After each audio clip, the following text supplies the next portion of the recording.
Un saludo para todos nuestros hermanos de Templo Belén. Qué bueno es poder estar otra vez aquí sintonizados con ustedes en este fin de semana maravilloso. Como todos, porque estamos con el Señor, pero en especial en este que estamos celebrando la resurrección de nuestro Señor Jesucristo. Estamos tan contentos, tan felices y alegres porque Él ha sido bueno con nosotros. Y yo quisiera iniciar en el día de hoy saludándoles en la mañana, la tarde o en la noche, de acuerdo al horario, porque sé que nos están viendo en varios lugares del mundo. Ocasionalmente lo hacen varias personas, acá también en Colombia, y esperando que este fin de semana de resurrección asistan a nuestras sedes en el suroeste, en los distintos departamentos donde estamos ubicados, Cundinamarca, Caldas, Antioquia, en el Chocó y también aquí en el precioso Antioquia. Bueno, estamos ahí dispuestos con casa de pan para bendecir a muchos. Ocasionalmente estaremos saludando a algunos que yo sé que desde otros lados como Asia también nos están viendo, algunos desde Europa, desde Estados Unidos. Hay algunos de nuestros hermanos que están por allá, algunos de visita, otros de vacaciones, otros que estaban acá en la iglesia pero que se han trasladado.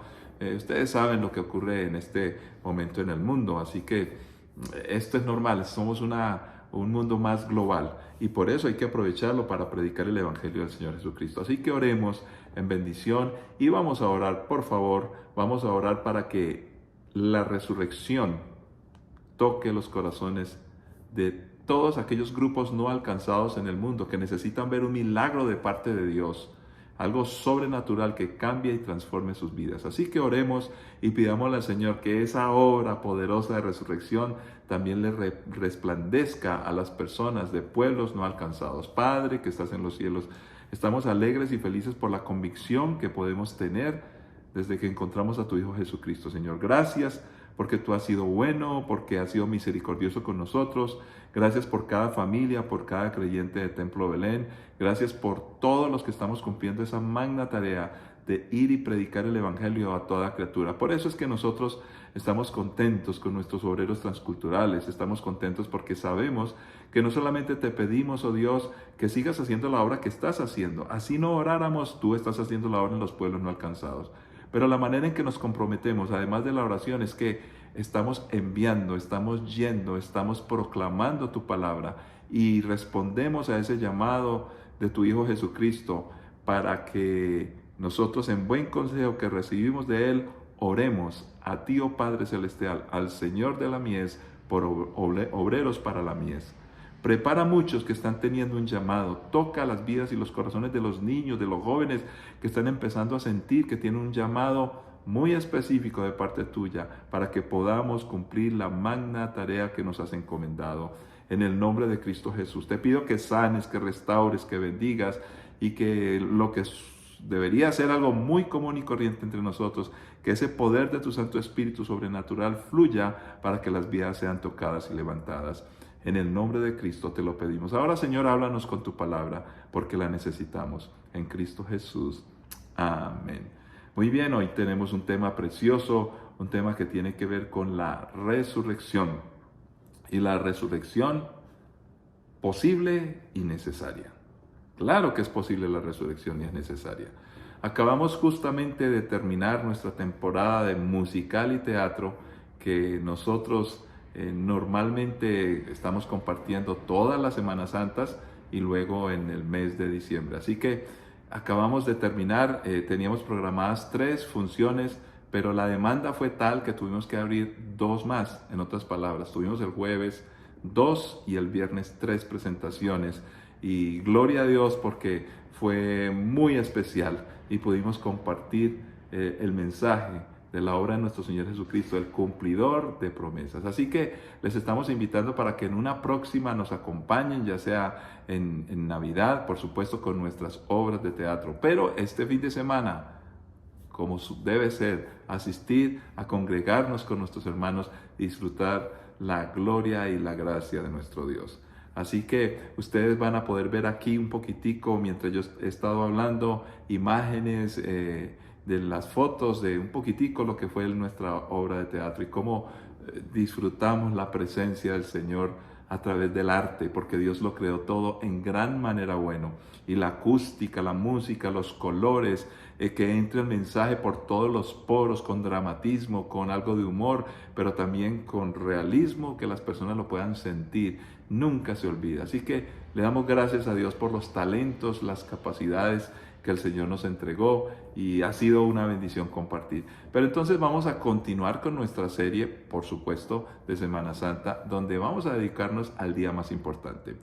Los viernes, tradicionalmente en nuestra cultura latina, son muy importantes los viernes de Semana Santa, porque se hace toda la trama y el drama, y está el Vía Crucis, y está, bueno, tantas cosas que se hacen en países asiáticos. Por ejemplo, hay gente que se echa látigos, bueno, hay un montón de cosas, sacrificios que hacen. Ya no hay que hacer más sacrificios. Jesucristo es el único sacrificio, el último sacrificio y el único necesario para ser salvos. Pero en nuestra cultura deberíamos celebrar mucho más fuerte el fin de semana, el domingo, que nuestro Señor Jesucristo resucitó, porque sin resurrección no podría haber salvación. Entonces vamos a ir a las Sagradas Escrituras y vamos a leer, por favor, la primera carta a los Corintios. Primera carta a los Corintios. Y vamos a leer el capítulo 15, versículos 12 en adelante. Dice así la Escritura: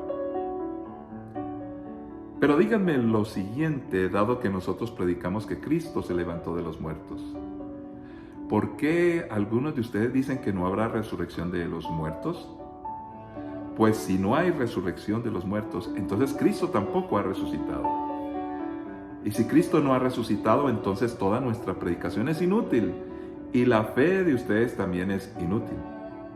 Y nosotros, los apóstoles, estaríamos todos mintiendo acerca de Dios, porque hemos dicho que Dios levantó a Cristo de la tumba. Así que eso no puede ser cierto si no hay resurrección de los muertos. Y si no hay resurrección de los muertos, entonces Cristo no ha resucitado. Y si Cristo no ha resucitado, entonces la fe de ustedes es inútil y todavía son culpables de sus pecados. En ese caso, todos los que murieron creyendo en Cristo están perdidos. Y si nuestra esperanza en Cristo es solo para esta vida, somos los más dignos de lástima de todo el mundo. Lo cierto es que Cristo sí resucitó de los muertos. Él es el primer fruto de una gran cosecha, el primero de todos los que murieron. Así que, ya ven, tal como la muerte entró en el mundo por medio de un hombre, ahora la resurrección de los muertos ha comenzado por medio de otro hombre. Así como todos mueren porque todos pertenecen a Adán, todos los que pertenecen a Cristo recibirán vida nueva. Pero esta resurrección tiene un orden. Cristo fue resucitado como el primero de la cosecha. Luego todos los que pertenecen a Cristo serán resucitados cuando Él regrese. Padre, es tu palabra y con suma urgencia la necesitamos. Te pedimos que nos hables al corazón para que tomemos decisiones, seamos confrontados y caminemos en esa vida que nos has prometido. Contigo hemos muerto al pecado, pero también resucitamos a una vida nueva y abundante. En Cristo Jesús.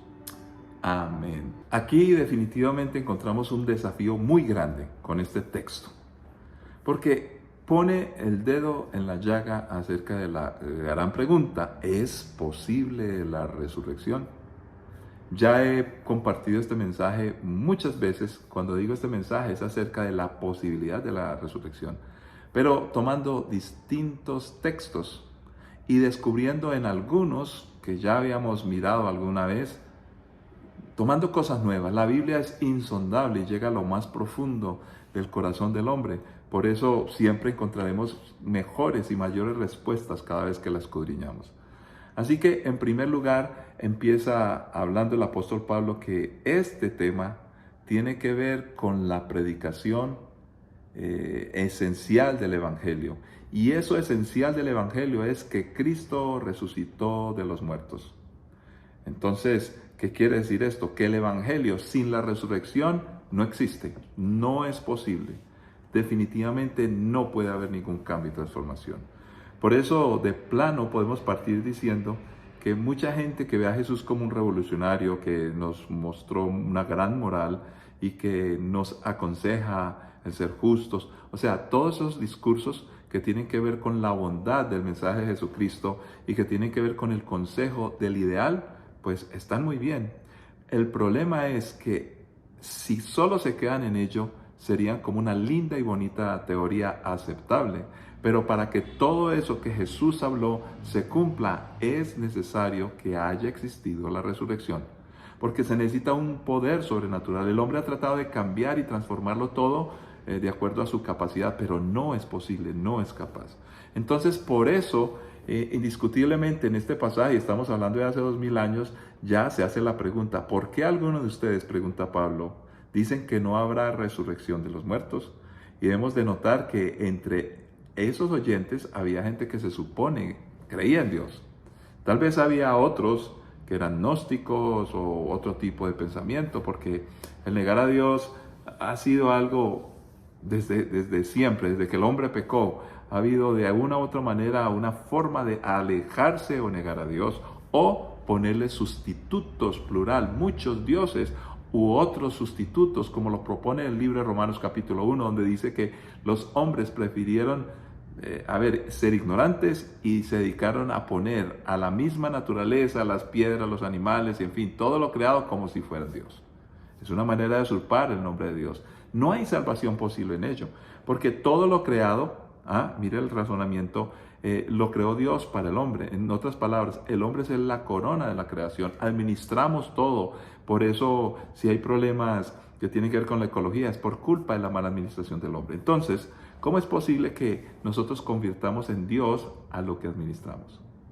Pues de hecho, eso es tan nefasto que la historia nos demuestra que es un error, porque a todos aquellos que ven el dinero como un Dios, empiezan a destruir a los demás.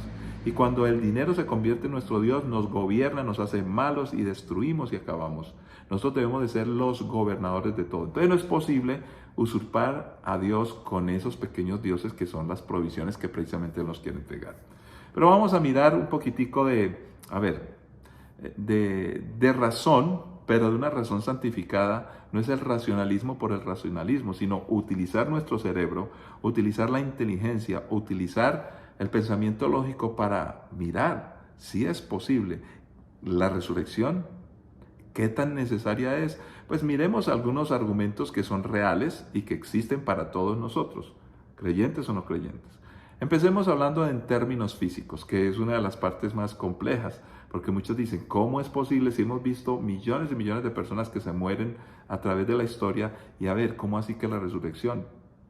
Entonces, si nosotros nos atrevemos, y hay mucha gente que lo hace con su razonamiento, dice, hombre, no hemos visto una resurrección posible, así que, es imposible. Pero el que se atreve a decir eso, tendría que cuestionar toda la ciencia. ¿Por qué? Algunos dirán, pastor, la ciencia no dice que Jesucristo resucitó. Pero si miramos la dinámica de lo científico, de cómo se han hecho los descubrimientos, entonces estaríamos comportándonos torpemente al tratar de plano negar la resurrección sin posibilidad alguna de pensar en su posibilidad. ¿Por qué? Y perdón la redundancia allí. O sea, hay que pensar que es posible porque, en la medida que se descubren nuevas cosas en la ciencia, hablo yo, siempre que hay algo nuevo, lo que hay atrás pasa y ya deja de ser. Lo increíble es que si miramos de hoy hacia el futuro, hay cosas que a nosotros nos parecen imposibles vayan a suceder. Pero a través del tiempo pueden llegar a suceder y la gente va a decir, pero ¿por qué la gente antes pensaba que esto era imposible? Por ejemplo, hace muchos años atrás, pensar en que el hombre iba a volar o que el hombre iba a llegar a pisar la luna, en muchas discusiones, y si las creencias exigieran creer en eso, pues mucha gente diría, eso es imposible, no se puede. Entonces, en la dinámica de la ciencia, el científico que piensa en un no se puede y que todo es imposible y que eso no es así y lo asevera de plano, esto no es así, está negando la esencia de lo que es la ciencia. ¿Por qué? Porque el que hace ciencia siempre debe pensar, hay algo más, hay algo más. Entonces, en esa lógica y dinámica hacia el futuro, ¿por qué no pensar que en algún momento vamos a descubrir la resurrección? Ahora, vamos a mirar pruebas que la Biblia da y que son evidentes. ¿Por qué entonces no pensar que de alguna manera o un día todos se den cuenta, hombre, la resurrección sí era posible? Y esto será cuando conozcan a Jesucristo. Peor aún es cuando muchos asumen cosas, científicamente estoy hablando, que no pueden demostrar. El problema es que mientras no cuestionan sus teorías, sí cuestionan el pensamiento cristiano. Entonces, hoy se asumen muchas cosas. Por ejemplo, la creación del universo, la creación de la vida. A los cristianos nos critican porque creemos que Dios creó todo. Pero los que dicen eso creen en teorías como el Big Bang, una gran explosión, la evolución, bueno, muchas cosas. Pero cuando vamos a la ciencia, ¿cómo se les llama? Teorías. Y las teorías son cosas que no se han podido comprobar. Nadie ha podido repetir la producción de vida, de la vida. Estoy hablando no de vida, de deber, sino de la vida. Nadie ha podido reproducir en el laboratorio cómo de algo inerte se da la vida. No, nadie lo ha podido hacer. Entonces, ¿cómo me van a decir a mí que las otras teorías son posibles? Si las tienen y le llaman teorías es porque creen en que eso puede llegar a ser posible. Bueno, ¿y entonces por qué no creen en Dios? No estamos en desventaja, estamos creyendo que sí es posible. Para muchos eso será una teoría, pero bueno, digamos que es una más. Yo creo que es verdad. Entonces, si cuestionan la posibilidad de Dios en su existencia eterna y de la resurrección, entonces tendrían que cuestionar todas las bases de lo que no han podido demostrar. Ahora, vayamos a algo que tiene que ver con la filosofía y hablemos de la lógica, en términos de lógica. Existe, por ejemplo, la lógica matemática. Yo pregunto, ¿qué hay con los números infinitos? Todos nosotros en el colegio aprendimos acerca de la circunferencia y los cálculos que se hacen con el famoso número pi, 3, 14, 64, ya se me olvidó, 3, 14, 16, perdón. 54 tiene que ver con la conversión a pulgadas, 2.54, una pulgada son 2 centímetros 54, pero bueno, aquí estamos hablando 3, 14, 16. Cuando yo estudié eso, pues se nos enseñó, y creo que todos lo sabemos, que ese 3, 14, 16 es un aproximado, porque si usted pone una calculadora eterna, dicen que ese número no tiene fin. Entonces, los números infinitos ya nos están apuntando a algo que nadie puede contar, lo tiene que asumir. No, que es que hay demasiadas pruebas. ¿Cuáles pruebas? ¿Alguien ha contado esos números infinitos? Nadie los ha podido contar. Entonces, los números de plano me están diciendo, sí puede haber un infinito, y ya estamos hablando de algo bastante difícil de entender para nuestra mente finita y humana. Ahora miremos la lógica filosófica. No soy experto en este personaje, pero sí me llama la atención de manera poderosa un poquitico de su historia, y es difícil interpretar qué sentía este hombre y qué pensaba realmente. Pero por sus escritos, muchos dicen, era un ateo desesperanzado, y yo creo que sí, pero por otro lado dijo cosas que uno dice, bueno, usted sabe, los judíos y todo esto, bueno, pero dice este personaje, ¿será que sí creía o no creía?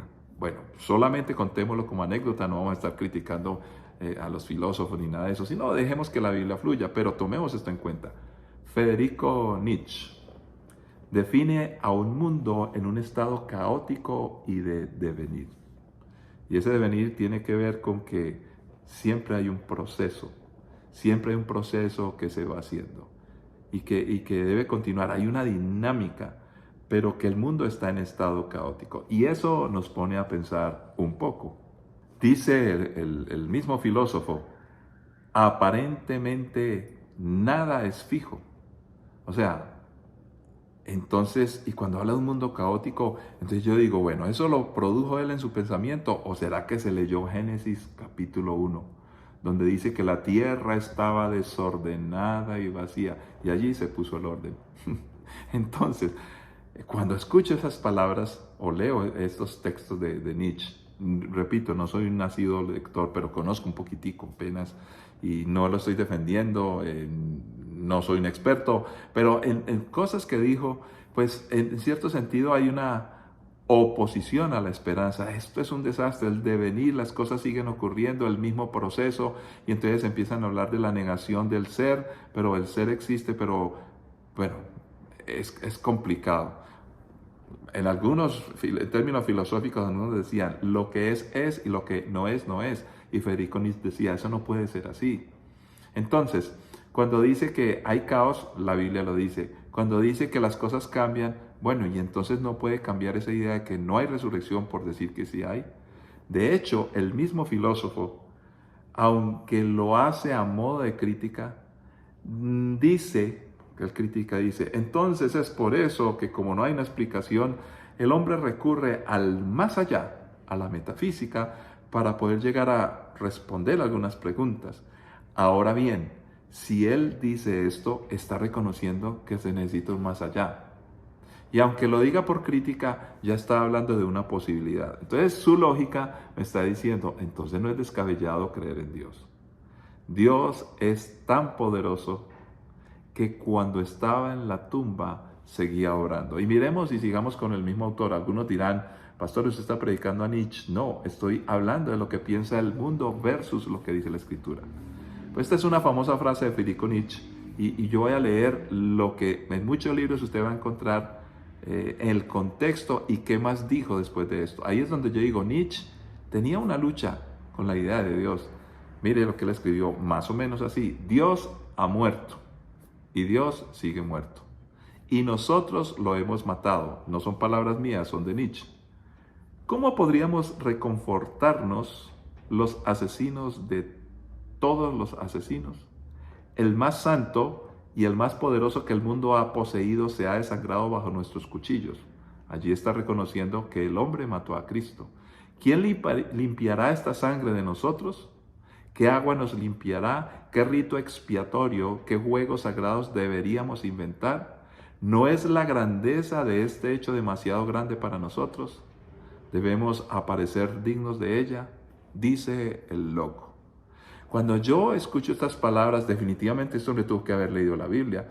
Pues nada más y nada menos que él está hablando como Pablo dice. Pablo dice, si la resurrección no existe, hermano, estamos acabados porque Dios no ha resucitado, entonces el evangelio es falso y no tenemos esperanza. Y precisamente eso es lo que muchos como Nietzsche dicen, no hay esperanza, la gente está sin esperanza. Me pregunto yo, ¿por qué tenemos que matar la esperanza en el hombre? ¿No se da un mundo desastroso y caótico? Y por eso muchos filósofos y locósofos y personas de todo pensamiento tienen una vida tan pesimista. Y a veces, bueno, muchas veces el hombre admira sus escritos, pero ¿sabe por qué los admira? Porque están describiendo lo que todo el mundo siente. Pero ¿acaso la esperanza no es algo bello y hermoso? ¿No hay en el fondo del alma de todas las personas un deseo de que esa esperanza sea alimentada? Jesús es nuestra bendita esperanza cumplida. A ver, aquí hay otro problema. Cuando no se acepta al Salvador, al que trae la esperanza, la gente vive desesperanzada. Y es por ese problema, por esa sensación, por esa creencia, por ese estado del hombre, que aparecen muchos mesías diciendo, yo te voy a dar esperanza en dinero, en recursos, en política, en cambios, en transformación. El problema es que todos los seres humanos que han ofrecido esperanza nos quieren controlar, nos quieren manipular y realmente lo quieren hacer por lograr unos intereses muy egoístas para ser más poderosos, más ricos. Pero en cambio, Jesús, el Hijo de Dios y Dios mismo, al resucitar y darnos la esperanza, cuando nosotros creemos en Él y lo logramos seguir, Dios no es más Dios, Dios no es más rico, no se satisface nada egoísta de Dios, al contrario, todo lo hizo solo por amor.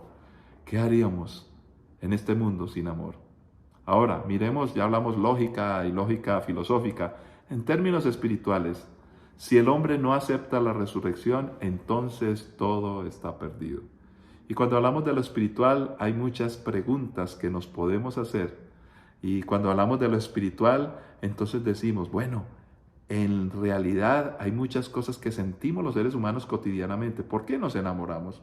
¿Por qué nos aburrimos? ¿Qué es lo que de un momento a otro nos hace ser diferentes, cambiar? Y siempre estamos hablando del mundo de las ideas. Y las ideas son abstractas, no son concretas. Traerlos a lo concreto es muy difícil, pero parten de algo abstracto. ¿Por qué eso? ¿De dónde viene? Definitivamente somos seres muy espirituales. Ahora rápidamente miremos otro texto de la Escritura. Vamos a leer un poco más atrás del pasaje que escogimos en el día de hoy. Primera carta a los Corintios, el capítulo 15, pero versículo 1 en adelante. Ahora, amados hermanos, permítanme recordarles la buena noticia que ya les prediqué. En ese entonces la recibieron con gusto y todavía permanecen firmes en ella. Esa es la buena noticia que los salva si ustedes siguen creyendo el mensaje que les prediqué, a menos que hayan creído algo que a principio de cuentas nunca fue cierto. Yo les transmití a ustedes lo más importante y lo que se me había transmitido a mí también. Cristo murió por nuestros pecados tal como lo dicen las Escrituras. Fue enterrado y al tercer día fue levantado de los muertos, tal como dicen las Escrituras. Lo vio Pedro y luego lo vieron los 12, más tarde lo vieron más de 500 de sus seguidores a la vez, la mayoría de los cuales todavía viven, que algunos ya han muerto. Luego lo vio Santiago y después lo vieron todos los apóstoles. Por último, como si fuera yo o hubiera nacido en un tiempo que no me correspondía, también lo vi yo. Pues soy el más insignificante de todos los apóstoles. De hecho, ni siquiera soy digno de ser llamado apóstol después de haber perseguido a la iglesia de Dios como lo hice. Sin embargo, lo que ahora soy, todo se debe a que Dios derramó su favor especial sobre mí y no sin resultados. Pues he trabajado mucho más que cualquiera de los otros apóstoles, pero no fui yo, sino Dios quien obraba a través de mí por su gracia. Así que no importa si predico yo o predican ellos, porque todos predicamos el mismo mensaje que ustedes ya han creído. Qué increíble este pasaje, porque allí empezamos a entender por qué Pablo tiene que empezar a explicar la crisis que generaba el tema de la resurrección entre fariseos, los saduceos, bueno, en fin, y muchos que no creían. Primero habla de recordar la buena noticia. Por eso no podemos matar la esperanza en el ser humano. La mejor buena noticia es la de Jesucristo. No creer en el Evangelio o creer que no puede ser cierto, entonces hace que todo esté perdido. Ahora, cuando Pablo empieza a hablar en estos términos, empieza a poner como centro el Señor Jesús. Y una de las evidencias más grandes es que Jesucristo transforma. Yo recuerdo una anécdota que hay por allí, donde un ateo, filósofo, le dice a un cristiano, le dice, mira, tú crees en algo que no es posible. Entonces el cristiano sencillamente, sin ser tan experto y tan pensador, le dice, bueno, vamos a hacer una cosa, vamos a hacer demostraciones. Tú me traes solo una persona que por negar a Dios, negar la resurrección, no creer en Jesucristo, su vida fue transformada de algo terrible, drogadicción, asesinato, problemas, a ser una persona buena, pero con tiempo y evidencia.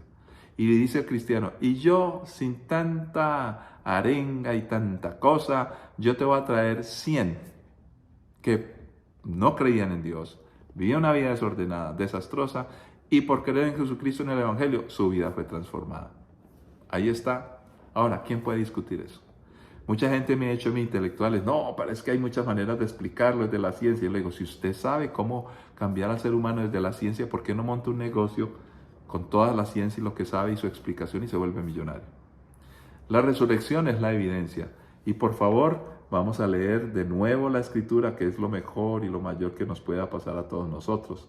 Y vamos a leerla y vamos a continuar allí dejando que la palabra del Señor nos hable. Y vamos ahora a 1 Corintios 15, pero el 35 al 38. Pero alguien podría preguntar, ¿cómo resucitarán los muertos? ¿Qué clase de cuerpos tendrán? ¡Qué pregunta tan tonta! Cuando pones una semilla en la tierra, esta no crece y llega a ser una planta a menos que muera primero. Y lo que pones en el suelo no es la planta que crecerá, sino tan solo una simple semilla de trigo o de lo que estés sembrando. Luego Dios le da el cuerpo nuevo que Él quiere que tenga. De cada clase de semilla crece una planta diferente. Esta es una evidencia innegable. Recordamos que Jesús habló del reino de los cielos hablando de la semilla de mostaza, pequeñita, pero el árbol es gigantesco. Esta evidencia es irrefutable y es un preanuncio de algo más glorioso. Lo increíble es que cuando pensamos en esto, ahí nos quedamos sin palabras. ¿Cómo negar que todas las semillas que el hombre siembre, las mismas semillas que producen alimento, que se comen los ateos y los creyentes, y todos vivimos a costillas de una semilla que murió? Sí, señores. Pero allí, cada vez que usted y yo comemos papa, arroz, lo que sea, una semilla. De hecho, si comemos carne, ¿cómo nacen los animales? ¿Cómo es posible todo esto? ¿De dónde se origina la vida? Hay evidencia permanente. Primero el grano tiene que morir para luego traer vida. Y lo más increíble es que cada grano tiene un ADN diferente, una semilla diferente. La creatividad de Dios es increíble. Entonces vemos una transformación. Y de la más difícil, porque las plantas, las semillas, la crisálida, que ya todos aprendimos cuando será la mariposa, ¿cómo es posible explicar eso? Entonces, todos empiezan a explicar, no, lo que pasa es que esta evolución, o esta transformación, o todas estas cosas, o la semilla y sus explicaciones, el agua, bueno, todo eso está muy bien, y yo lo acepto y lo creo, me gusta la ciencia. Pero pregunta es, ¿de dónde sale la capacidad de que eso tenga vida? Ahí está. Y aunque no lo podemos explicar, no solamente creemos que es posible porque lo vemos, sino que dependemos de ello, comemos y tenemos una bendición. Ateos o creyentes, comemos de todo eso. En otras palabras, todo el tiempo hay una evidencia del poder de Dios en tu vida. Y yo quiero concluir con un pasaje más, bellísimo también, allí en 1 Corintios 15, 54 en adelante. Entonces, cuando nuestros cuerpos mortales hayan sido transformados en cuerpos que nunca morirán, se cumplirá la siguiente escritura. La muerte es devorada en victoria. Oh muerte, ¿dónde está tu victoria? Oh muerte, ¿dónde está tu aguijón? Pues el pecado es el aguijón que termina en muerte y la ley le da al pecado su poder. Pero gracias a Dios, Él nos da la victoria sobre el pecado y la muerte por medio de nuestro Señor Jesucristo. Por lo tanto, mis amados hermanos, permanezcan fuertes y constantes, trabajen siempre para el Señor con entusiasmo, porque ustedes saben que nada de lo que hacen para el Señor es inútil. Qué bello y contundente pasaje. ¿Cómo termina? Son 58 versículos de ese famoso capítulo 15 que yo invito a que lo lean. Y aquí termina diciendo, la muerte no tiene poder sobre el cristiano. ¿Dónde está el aguijón? Resulta que nos sigue hablando de transformación. El pecado. ¿Y qué es el pecado? Lo malo que es el hombre. Jesucristo nos transforma y nos cambia. Y si es capaz de hacer eso, es mucho más difícil transformar al hombre que explicar otras cosas. Porque el hombre es complejo, es difícil, tienes pensamientos, ideas abstractas. Pero Jesucristo es capaz de transformar. Todos ustedes, mis queridos hermanos creyentes, saben muy bien de qué estoy hablando, que fueron transformados y cambiados por el poder del Evangelio. Ahora la gran pregunta es, ¿ves tú esa transformación? ¿Ves tú esa resurrección? Y no estoy hablando de figuras retóricas, no estoy hablando de analogías, no. Yo estoy hablando de, ¿ves tú a Jesucristo, quien evidentemente transformó y cambió tu vida? En otras palabras, la resurrección es posible y es necesaria, y por Él tenemos vida. Padre que estás en los cielos, te damos gracias por este día y por la preciosa congregación. Te pido que bendigas a cada amigo y amiga que por primera vez nos está viendo o que no ha creído, o aquel que dice definitivamente no creo, pues que te pueda hacer una pregunta. Dios, revélate a mí y haz algo increíble que desafíe mi mente y mi corazón. Yo sé, Dios, que tú estás tocando vidas y corazones. Y te pido, Señor, por todos aquellos que son escépticos. Todos lo fuimos en algún momento. Señor, pero que sean honestos intelectualmente y que sean capaces de hablarte. Dios, si tú existes, cosa que no creo, pueden decir algunos, manifiéstate a mí. Jesús, si tú existes y resucitaste, manifiéstate a mí. Señor, y yo a ellos les podría decir que si oran de esa manera y no pasa nada, entonces se comprobará supuestamente que tú no existes. Pero yo sé que sí va a pasar algo porque tú eres un Dios grande y maravilloso. Ya lo hemos visto, Señor. Nosotros creemos y por eso te agradecemos en Cristo Jesús. Amén. Bienvenidos a la vida cristiana y cree en el Señor Jesucristo y serás salvo tú y toda tu casa. Y ya no habrá un mundo caótico, lleno de desesperanza, sino de esperanza. Recuerda que el enemigo viene para matar, robar y destruir, desesperanza. Pero Jesucristo dijo, yo he venido para que tengan vida y vida en abundancia. ¿Por qué te vas a negar esa realidad? Pruébalo y lo conocerás. Bendiciones para todos y nos encontraremos en una próxima ocasión.